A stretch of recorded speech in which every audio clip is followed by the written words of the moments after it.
حسین کا ہر خیمہ بھرا ہوا ہے، حسین کا یہ جملہ یاد رکھے، حسین کا ہر خیمہ بھرا ہوا ہے، کئی بھائی ہیں، کئی بچے ہیں، کئی بھتیجے ہیں، کہیں یار ہیں، کہیں آوان و انصار ہیں، اتنے میں میرے مولا ایک حجرے میں عشاء کی نماز کے بعد سارے ساتھیوں کو جمع کرتے ہیں، جمع کرنے کے بعد اپنے ساتھیوں میں خطبہ دیتے ہیں، ذرا دیکھو اگر کسی کا ساتھی بننا ہے تو حسین کے ساتھیوں کی طرح بنو۔ مولا حسین اپنے ساتھیوں کو بلا کر کہتے ہیں دیکھو آپ لوگوں کو پتا ہے کہ نانا نے کہا تھا کہ میرا حسین کربلا میں شہید ہوگا، وہ کل کا دن ہے، وہ دن آ گیا ہے، یہ میرے خون کے پیاسے ہیں، یہ مجھے شہید کر دیں گے، اس کے بعد یہ ٹھنڈے بیٹھ جائیں گے۔ اس لیے میں اپنے گھر والوں سے بھی کہتا ہوں، اپنے بھائی بھتیجوں سے بھی کہتا ہوں، اپنی بیویوں سے بھی کہتا ہوں، اپنی بیویوں سے کہتا ہوں کوئی علی اکبر کا ہاتھ پکڑے، کوئی قاسم کا ہاتھ پکڑے، کوئی اصغر کو گود میں لے، میں چراغ بجھا دوں گا،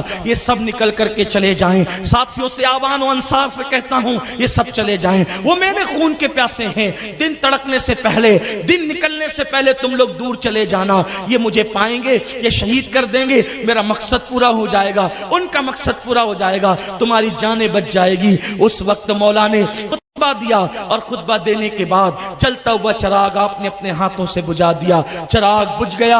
امام علی مقام نے کہا میں نے آنکھیں بند کر لی ہے، چراغ بجھا دیا ہے، اندھیرے میں نکل کر کے چلے جاؤ جس کو جانا ہے، لیکن اس حجرے کے اندر تو، اس خیمے کے اندر تو آنسوؤں کی سسکیوں کی آواز بڑھتی جاتی ہے۔ بہت دیر گزر گئی، اس کے بعد میرے امام نے چراغ روشن کیا، جب چراغ روشن ہوا تو دیکھا کہ جتنے تھے اتنے بیٹھے رہے۔ اس کے بعد حضرت مسلم ابن اوسجا نے کہا حسین ہمیں آپ نے یہ سمجھا کہ ہم آپ کو چھوڑ کر چلے جائیں گے، خدا کی عزت کی قسم اگر آپ کو چھوڑ کر جائیں گے تو میدان محشر میں شفاعت کی بھیک کس سے مانگیں گے؟ حضرت عباس نے کہا مولا حسین کیا تم نے ہمیں وفادار نہ سمجھا جو آپ جانے کی بات کرتے ہیں؟ آپ کو چھوڑ کر جائیں گے، فاطمہ الزہرا کو کیا منہ دکھائیں گے؟ قیامت میں فاطمہ کہے گی میرے لگتے جگر کو چھوڑ کر تم بھاگ گئے تھے، ہم کیا منہ دکھائیں گے؟ یہ نہیں ہو سکتا حسین، ہم آپ کو چھوڑ کر نہیں جائیں گے،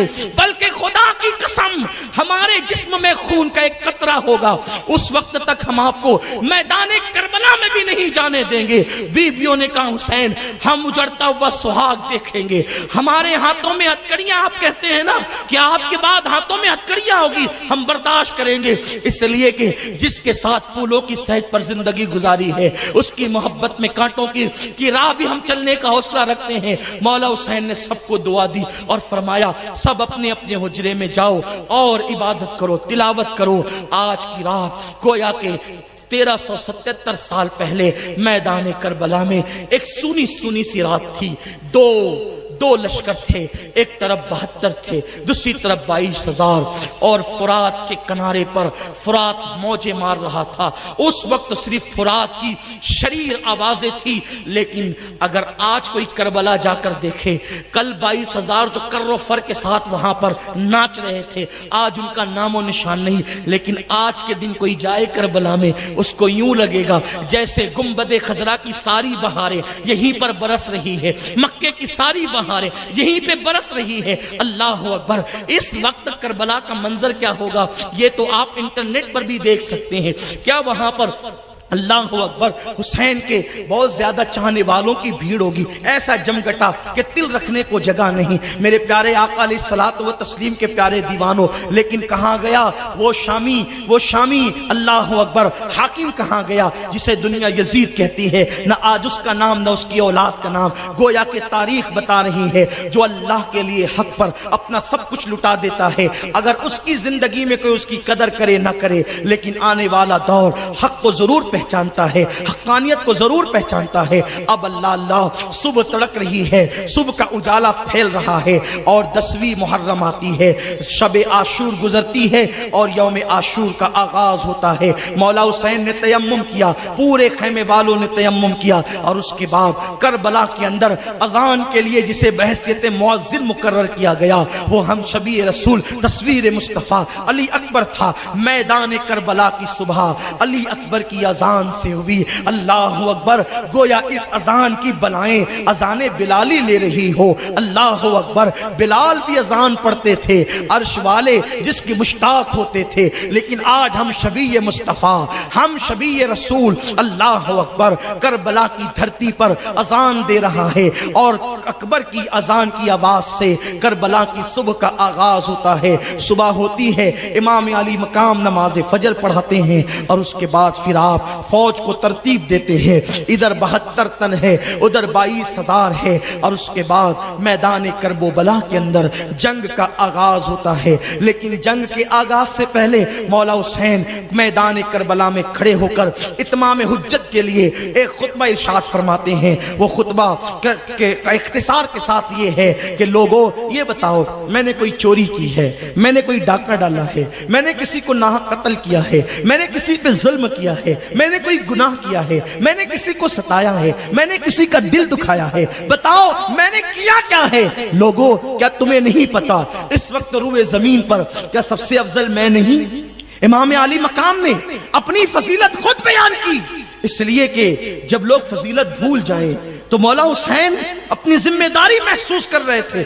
فرمایا بتاؤ اس وقت رسول پاک کا حقیقی نواسا روئے زمین پر کیا میرے سوا کوئی ہے؟ کوئی ہے؟ کیا میں فاطمہ کا بیٹا نہیں؟ کیا میں علی کا لخت جگر نہیں؟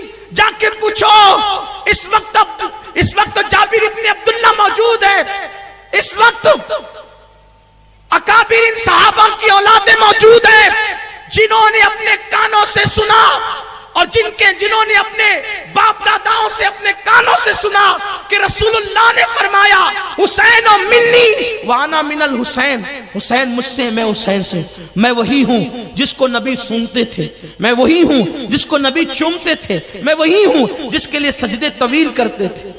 ایک بدبخت جس کا نام ابن اشعث تھا، ابن اشعث نے کہا حسین تو رسول اللہ کی اولاد نہیں۔ اس بدبخت دیکھا، یہ تانا یزیدیوں کا نیا نہیں ہے، حضور کی اولاد کو کہتا ہے۔ مولا حسین نے اس کو گھور کے دیکھا اور آسمان کی طرف نظر اٹھائی، اللہ اس کو بتا دے یہ مجھے رسول اللہ کی آل ہونے سے انکار کرتا ہے۔ اس وقت اس کو بیت الخلا کی حاجت لگی اور وہ گیا، اور جب وہ بیٹھا تو اس کی شرمگاہ پر ایک بچھو نے ڈنک مارا، اور اسی بے پردگی کے عالم میں میدان میں تڑپتا رہا، اسی حالت میں وہ موت کے گھاٹ اترا۔ بتایا اصحاب حسین نے دیکھو، آنکھوں سے دیکھو، حسین کو مجبور نہ سمجھنا، حسین صرف آسمان کی طرف دیکھ لے تو یوں عذاب اترتا ہے، حسین مجبور نہیں ہے۔ اس کے بعد مولا حسین نے فرمایا کہ لوگوں میرے خون سے اپنے ہاتھوں کو رنگین مت کرو، رسول اللہ نے میری فضیلت بیان کی ہے۔ تو اس وقت شمر نے کہا حسین تم جو کہہ رہے ہو ہم کو کچھ سمجھ میں نہیں آتا۔ تو حضرت ظہیر بجلی فرماتے ہیں او بدبخت کتے، اللہ نے تیرے دل پہ مہر لگا دی ہے، اس لیے تجھے کچھ سجائی نہیں دیتا۔ نواسہ رسول کو تو کہتا ہے مجھے کچھ سجائی نہیں دیتا، مجھے کچھ سننے میں نہیں آتا۔ کسی بدبخت نے کہا حسین یہ تقریر کی جگہ نہیں ہے، یا بیعت کرو یا جنگ کرو۔ مولا حسین نے پھر واپس اپنے گھوڑے کو ایڑ لگائی اور آپ خیمے میں پہنچے، اور پھر جنگ کا آغاز ہوا۔ سب سے پہلے شہید میدان کربلا کے حضرت عبداللہ ابن عمیر کلبی ہے، یہ گئے اور یہ میدان کربلا میں امام حسین کی طرف سے پہلے شہید ہے۔ اس کے بعد حضرت حر گئے۔ یہ حر کون ہے؟ حر آپ جانتے ہیں یہی 1000 کا لشکر لے کر امام حسین کو گرفتار کرنے آئے تھے، لیکن گرفتار کرنے کے لیے جب آئے تو مولا حسین نے ان کو غصے سے کہا تھا کیوں آیا ہے؟ اس نے کہا تھا میں آپ کو گرفتار کرنے آیا ہوں۔ آپ نے فرمایا تھا تو مجھے گرفتار کرے گا، تیری ماں تجھ پہ روئے۔ میرے مولا حسین نے کہا تیری ماں، جب غصے میں عرب آتے تھے تو سخت جملہ کسی کو کہتے تھے، یہ کہتے تھے تیری ماں تجھ پہ روئے، تو آپ نے فرمایا تیری ماں تجھ پہ روئے تو لوگوں کے لیے بہت بڑی گالی، گویا کہ لوگ سمجھتے تھے کہ مجھے اتنی بڑی بات کہہ دی میری ماں کا نام لے کر کہ میری ماں مجھ پہ روئے۔ تو اس نے کہا حسین اگر یہ جملہ عرب کا کوئی بہادر بھی کہتا نا تو میں پلٹ کر کے اس کو یہی کہتا، لیکن آپ کی امی اتنی محترم ہے کہ اس موقع پر میں آپ کی ماں کا نام بھی نہیں لے سکتا، آپ کی ماں بنت رسول ہیں، شہزادی رسول ہے، ملکہ فردوس سے بری ہے، اس لیے میں ان کا نام اس موقع پر نہ لوں گا۔ تو امام علی مقام نے تو پھر اس کو نظر انداز کیا اور وہ کربلا تک لایا۔ اللہ کو یہ ادا حر کی اتنی پسند آ گئی کہ جو فاطمہ کے نام کا احترام کرتا ہے وہ یزیدی کے خیمے میں رہے، اللہ کو گوارا نہیں۔ عین جنگ کے موقع پہ اللہ نے حر کو پلٹنے کی توفیق عطا فرمائی اور حر واپس ادھر آ گئے، یزیدیوں کو چھوڑ کے اس طرف آ گئے، عین جنگ میں ادھر آ گئے اور کہا مولا مجھے معاف کر دو۔ مولا حسین نے کہا جا معاف کیا، جتنی غلطیاں کی سب معاف کیا، اور یہ بھی فرمایا اس سے پہلے جو تو گناہ کر چکا جا اللہ نے اس کو بھی معاف کر دیا اور میں تجھے جنت کی بشارت دیتا ہوں۔ اور حر جو ہے لڑنے کے لیے گئے اور خوب قتل کیا لوگوں کو، واپس آئے، کہا مولا آپ راضی ہیں؟ فرمایا کہ میں تجھ سے راضی ہوں اور تو جہنم سے آزاد ہے، حر ہے، تیری ماں نے تیرا نام حر رکھا آزاد، جا تو جہنم سے آزاد ہے۔ اس کے بعد پھر پلٹ کر کے گئے اور چاروں طرف سے گھیر لیے گئے اور پھر شہید ہو گئے۔ حضرت قیس شہید ہوئے، مسلم ابن اوسجہ شہید ہوئے، حضرت حارث شہید ہوئے، اس طریقے سے حبیب شہید ہوئے۔ یہ شہادت کا سلسلہ چلتا رہا جب تک کہ آوان و انصار حسین موجود رہے۔ کسی بھی خاندان کے فرد کو ان لوگوں نے میدان کربلا میں جانے نہیں دیا۔